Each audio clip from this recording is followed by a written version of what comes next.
کبیرہ گناہوں میں سے ایک بڑا گناہ جسے بڑا سمجھا نہیں جاتا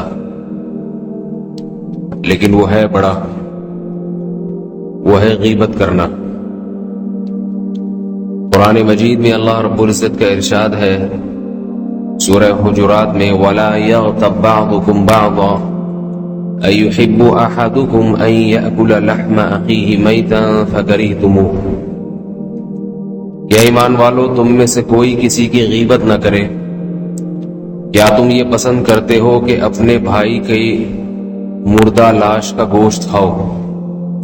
یقیناً تم اسے پسند نہیں کرو گے۔ تو قرآن مجید نے غیبت کو تشبیہ دی ہے مردہ لاش کے گوشت کھانے سے۔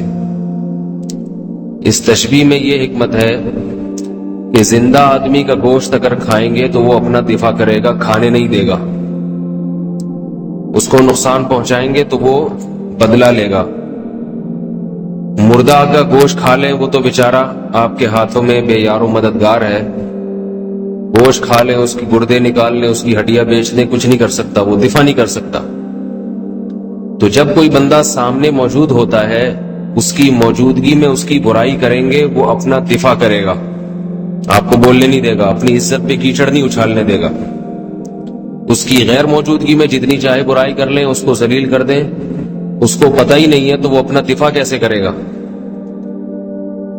یہ ہمارے معاشرے میں بہت زیادہ یہ مرض پھیلتا جا رہا ہے۔ غیبت کی تعریف یہ ہے، ڈیفینیشن یہ ہے، کسی کی غیر موجودگی میں ایسا تذکرہ کرنا اس کا کہ اگر وہ موجود ہوتا تو اس کو برا لگتا۔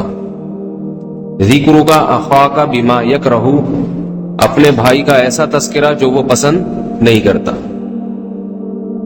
اور یہ صرف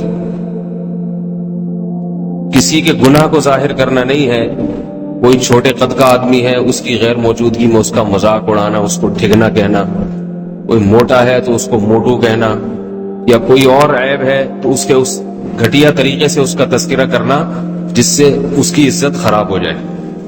تو اس کا خلاصہ یہ نکلا، کسی کی غیر موجودگی میں اس کی عزت خراب کرنا، اور ایسے عیب کے ذریعے جو عیب واقعتاً اس میں موجود ہو۔ شریعت نے ہمیں اجازت نہیں دی ہے کہ کسی کے عیبوں کو ہم دوسروں کے سامنے اچھالیں، چاہے وہ عیب اس میں واقعتاً موجود ہی کیوں نہ ہو۔ عام طور پہ جب کوئی غیبت کرتا ہے تو لوگ کہتے ہیں نہیں بھائی یہ تو غیبت ہے، تو وہ کہتا ہے بھائی یہ تو عیب اس میں موجود ہے، تو موجود عیب ہی کو تو بیان کرنے سے شریعت نے منع کیا۔ اور غیبت جس درجے کی ہوگی اسی درجے کا گناہ ہوگا۔ چھوٹا موٹا عیب کسی کا بیان کر دیا چھوٹا تو یہ صغیرہ گناہ میں داخل ہے، اور کسی کی بڑی برائی کو بیان کیا تو یہ کبیرہ میں داخل۔ مثال کے طور پر آپ نے کسی کو دیکھا، خدا نہ خواستہ اللہ نہ کرے زنا کرتے ہوئے دیکھ لیا کسی کو، تو شریعت میں حکم کیا ہے؟ اس کے گناہ پہ پردہ ڈالا جائے جب تک 4 گواہ نہ ہو، اور 4 گواہ بھی وہ حکومت کے سامنے، قاضی کے سامنے گواہی دیں گے، عوام کے سامنے نہیں۔ اب یہاں حکومت بھی نہیں ہے، قاضیوں کا نظام بھی نہیں ہے، تو اب 4 کیا 4000 گواہ بھی ہوں، ان کے لیے بھی جائز نہیں ہے کہ کسی کا نام لے کے بتا دیں کہ ہم نے فلاں کو زنا کرتے ہوئے دیکھا ہے۔ اگر وہ بتائیں گے تو اس کا زنا اتنا بڑا جرم نہیں ہوگا جتنا ان کا لوگوں کے سامنے اس کو اچھالنا بڑا جرم ہے۔ بہت سخت اس پر شریعت میں پابندی ہے، کسی کے چھپے ہوئے گناہ کو لوگوں کے سامنے ظاہر کر دیا جائے، بہت سخت پابندی ہے اس میں۔ صحابہ کرام اس کا بہت زیادہ خیال کیا کرتے تھے۔ عبداللہ ابن مسعود رضی اللہ تعالیٰ عنہ کے سامنے کوفہ میں کچھ لوگ آئے، کہنے لگے فلاں کو ہم نے زنا کرتے ہوئے دیکھا ہے۔ حضرت عبداللہ بن مسعود نے افسوس کا اظہار کیا اور فرمایا تف ہے تم لوگوں پر کہ تم لوگ اس کے گناہ کو چھپانے کے بجائے میرے پاس آ کے اس کے عیب کو ظاہر کر رہے ہو۔ حالانکہ وہ 4 گواہ تھے اور اس میں حکمت بھی تھی کہ حکومت کے سامنے گواہی دیں گے تو زنا کی حد جاری ہوگی، ان کے لیے گواہی دینا جائز بھی تھا۔ اس کے باوجود عبداللہ بن مسعود رضی اللہ تعالیٰ عنہ نے ناگواری کا اظہار کیا۔ تو جیسے انسان یہ چاہتا ہے کہ میرا گناہ چھپا رہے، کسی کے سامنے ظاہر نہ ہو، ستاری کا معاملہ ہو، تو دوسرے کے عیب کو بھی کسی کے سامنے ظاہر کرنا یہ بہت بڑا جرم۔ کسی کو اور کسی برائی میں دیکھ لیا، اس کے عیب کو کسی کے سامنے بیان کر دیا تو یہ بھی کبیرہ گناہ میں داخل ہے۔ زنا میں دیکھ، زنا کی مثال اس لیے دے رہا ہوں کہ یہ سب سے بدترین جرم سمجھا جاتا ہے، اور کسی شریف آدمی نے خدا نخواستہ زنا کر لیا تو اس کا عیب اگر کسی کے سامنے بیان کر دیا تو اب ساری زندگی کے لیے وہ لوگوں کی نگاہوں سے گر جائے گا۔ وہ 100 بار توبہ کرے، گڑ گڑائے اللہ کے سامنے، 1000 بار توبہ کرے، اللہ تو معاف کر دے گا، کیونکہ اللہ تو سچی توبہ سے سب معاف کر دیتے ہیں، لیکن پبلک اس کو معاف نہیں کرے گی۔ لوگ کہیں گے وہی تو ہے جو پکڑا گیا تھا اس دن، وہی تو ہے جس یہ کچھ کر کے بیٹھا ہوا ہے۔ بہت اس میں بہت زیادہ اسلام کا حکم ہے کہ اس کے گناہ کو چھپایا جائے، اس کے گناہ کو لوگوں کے سامنے ظاہر نہ کیا جائے۔ کسی کی بچی کو دیکھ لیا، کسی کے ساتھ خدا نخواستہ چکر چل رہا ہے اس کا، تو شریف آدمی ہے۔ جو شریف نہیں ہوتے ان کی تو عزت پامالی نہیں ہوتی، شریف نہیں ہوتے نا ان کی تو عزت، وہ اگر ان کی بچی کسی کے ساتھ بھاگ گئی تو آپ جا کے بتائیں وہ فلاں صاحب کی بچی بھاگ گئی ہے، فلاں صاحب کو پتہ چلے گا تو کہیں no problem, it is all right, کوئی بات نہیں، بچیاں ہیں، ان کا بھی حق ہے بھاگنے کا، ہم نے بھی بھگایا تھا وہ بھی بھاگ گئی تو کوئی بات نہیں، آ جائے گی واپس۔ براڈ مائنڈیڈ ہونا چاہیے، تو ان کی تو صحت پہ کوئی اثر پڑتا ہی نہیں۔ لیکن عزت دار آدمی کے گھر میں بھی بعض دفعہ ایسے واقعات ہو جاتے ہیں، نہ چاہتے ہوئے بھی ہو جاتے ہیں۔ نوح علیہ السلام کتنی عزت دار تھے، ان کا بیٹا کافر نکلا، تو یہ اولاد کی جو تربیت کا معاملہ ہے نا، یہ اللہ نے اپنے ہاتھ میں رکھا ہے، والدین کے ہاتھ میں نہیں ہے۔ والدین صرف تربیت کی کوشش کرتے ہیں، تربیت کر بھی لیں گے، یہ والدین کے بس میں بھی نہیں ہے۔ کتنے ہی والدین ایسے ہیں جنہوں نے اولاد کی تربیت میں کوئی کسر نہیں چھوڑی، مگر پھر بھی اولاد خدا کی باغی اور نافرمان نکلی ہے۔ کتنے ہی شوہر ایسے ہیں جنہوں نے بیوی کی تربیت میں کوئی کسر نہیں چھوڑی، مگر بیوی اللہ کی باغی اور کافر نکلی ہے۔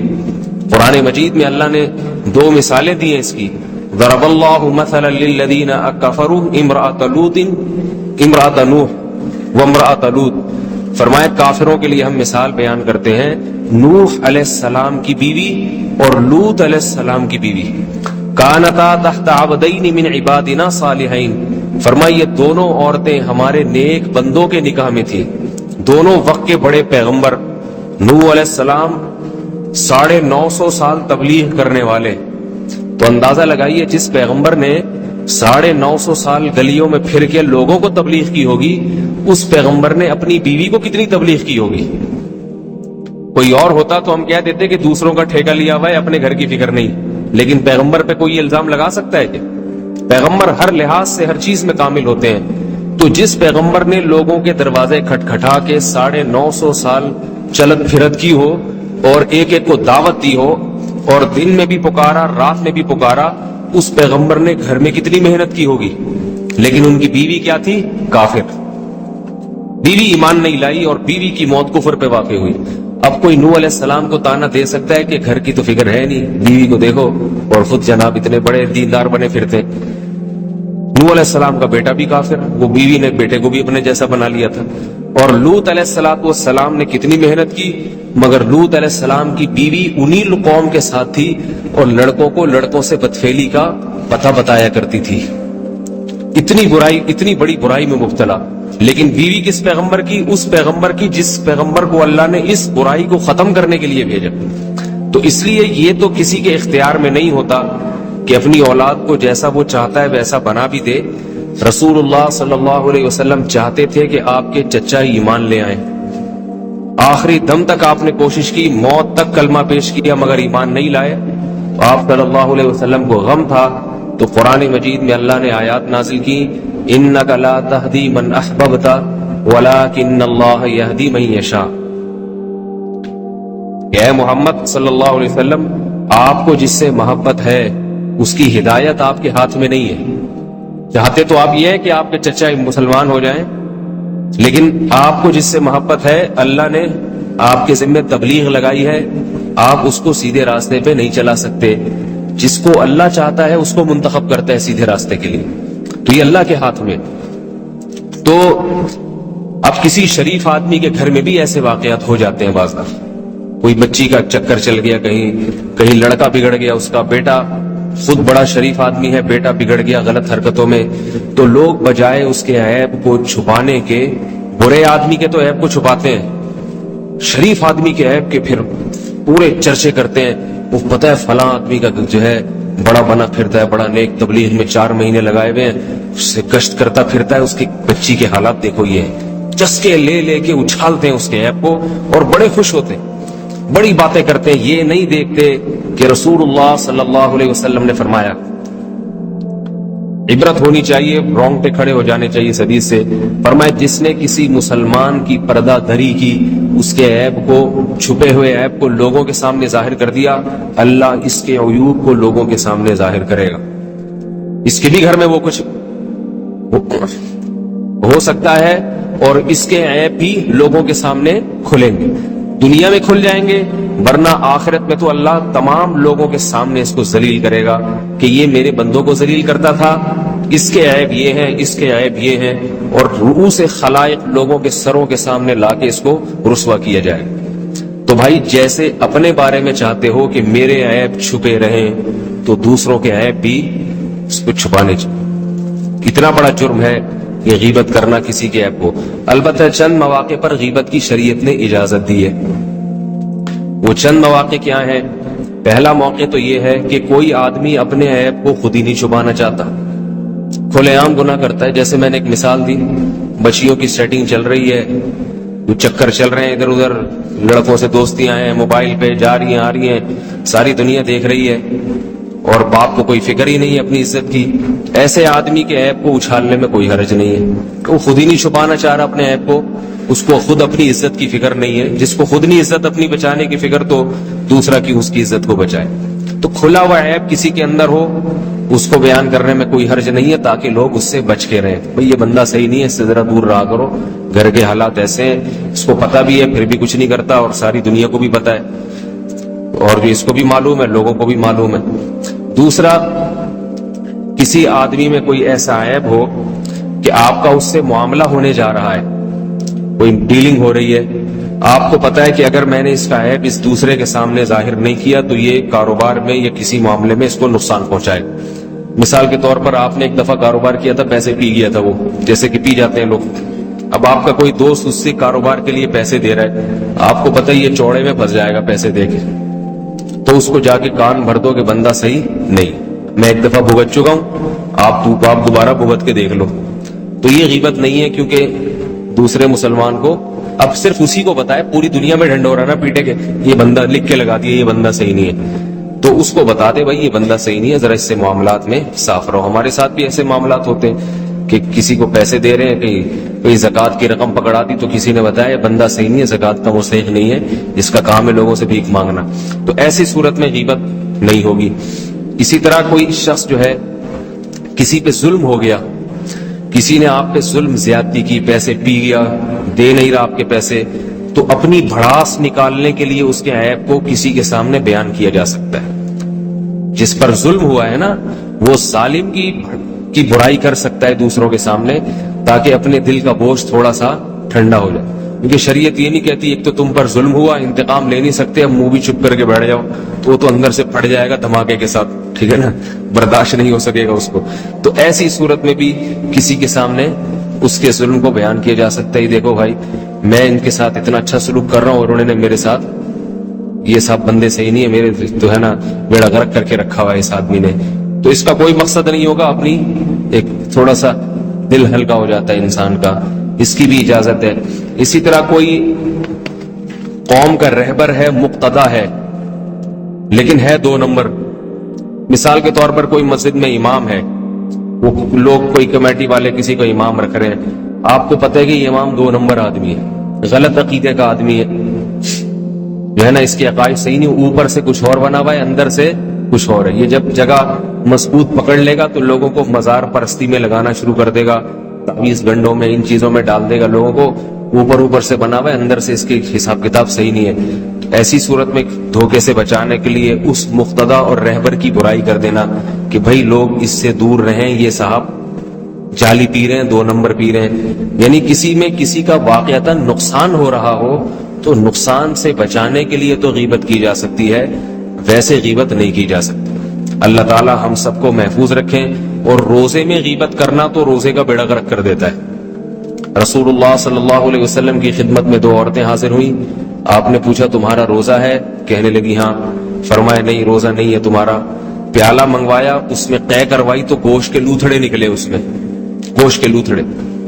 تو وہ بھی حیران تھی. آپ نے فرمایا تم نے اپنے مسلمان بھائی کی غیبت کی ہے, یہ اس کے مردہ گوشت کے لوتھڑے ہیں جو تمہارے جسم میں چلے گئے. یہ نبی کا معجزہ تھا جو اللہ نے دکھا دیا. ایک اور حدیث میں آتا ہے کہ آپ صلی اللہ علیہ وسلم 2 قبروں کے قریب سے گزرے, فرمایا ان دونوں قبر والوں کو عذاب ہو رہا ہے. پوچھا کیوں ہو رہا ہے؟ فرمایا کہ وما يعذبان من کبیر الا وانہما کبیر, کسی بڑے گناہ پہ نہیں ہو رہا, حالانکہ وہ گناہ بہت بڑے ہیں. یعنی ایسے ہیں کہ ان کو لوگ بڑا سمجھتے نہیں ہیں, ورنہ وہ بڑے گناہ ہیں, تبھی تو عذاب قبر ہو رہے ہیں. پھر آپ نے فرمایا اما احدہما فکان یمشی بالنمیمہ واما احدہما واما الاخر فکان لا یستنزہ من البول. ان میں ایک وہ تھا جو پیشاب کی چھینٹوں سے, قطروں سے اور جو ہے نا پیشاب وغیرہ سے احتیاط نہیں کرتے تھے, پیشاب سے پاکی نہیں حاصل کرتے تھے, اور دوسرا وہ تھا جو چولیاں لگاتا تھا لوگوں کے دل, غیبتیں کرنا ادھر کی ادھر, ادھر کی ادھر, اس کے منہ پہ اس کی تعریف. ایسے ہی ہوتا ہے نا جو فسادی ہوتا ہے, سامنے بیٹھ کے تعریف مکھن لگانا شروع کر دے گا, غیر موجودگی میں برائی شروع کر دے گا. نبی علیہ السلام نے فرمایا قیامت کے دن بعض لوگوں کی 2 زبانیں ہوں گی آگ کی, آگ ہوگی ان کے منہ میں, دو آگ ہوں گی زبان کی شکل میں. فرمائیے وہ لوگ ہوں گے جو ہر ایک کے منہ پہ اسی کی سی بات کرتے ہیں, ہر ایک کے منہ فسادی ہوتے ہیں نا, ادھر اس کی تعریف, اس کے دشمن کی برائی, دشمن کے سامنے دشمن کی تعریف اور اس کی برائی. تو یہ بھی آج کل ہو رہا ہے. تو آپ صلی اللہ علیہ وسلم نے اس کو بھی کبیرہ گناہ میں داخل کیا ہے. تو اللہ تعالی ہم سب کو ان فاسد باتوں سے بچنے کی توفیق عطا فرمائے. اور یاد رکھیں غیبت جیسے کرنا حرام ہے, سننا بھی حرام ہے. بلا وجہ کوئی کسی کی غیبت کر رہا ہے تو اس کو چپ کرا دینا چاہیے کہ بھائی چھوڑو, کیوں ہمارے کانوں کو گندا کر رہے ہو اور اپنی زبان کو کیوں گندا کر. کوئی عیب ہے چھپاؤ, پردہ ڈالو اس کے اوپر. اللہ تعالیٰ کو پردہ ڈالنے والے لوگ پسند ہیں, کیونکہ اللہ کی صفت ہے ستار. ستار کا مطلب پردے. اللہ جتنے عیبوں پہ پردہ ڈالتا ہے نا لوگوں کے, کیونکہ اللہ کے سامنے کسی کا کوئی بھی عیب چھپا ہوا نہیں ہے. تو اگر سوچ لیا جائے اللہ سب کے عیبوں کو ظاہر کر دے تو کسی کی بھی عزت نہیں رہے گی. تو اللہ کی صفت ہے, اللہ کے 99 ناموں میں سے ایک نام ہے ستار, چھپانے والا. تو اللہ تو بہت زیادہ چھپاتا ہے, بہت زیادہ پردہ ڈالتا ہے. تو اللہ یہ چاہتے ہیں کہ میری یہ صفت لوگ اختیار کریں, وہ بھی چھپانے والے. اللہ تعالی ہم سب کو برائی سے بچنے کی توفیق عطا فرمائے اور مسلمان کی پردہ دری کے جرم سے بچنے کی توفیق عطا فرمائے. سبحانک اللہم و بحمدک نشہد ان لا الہ الا انت نستغفرک.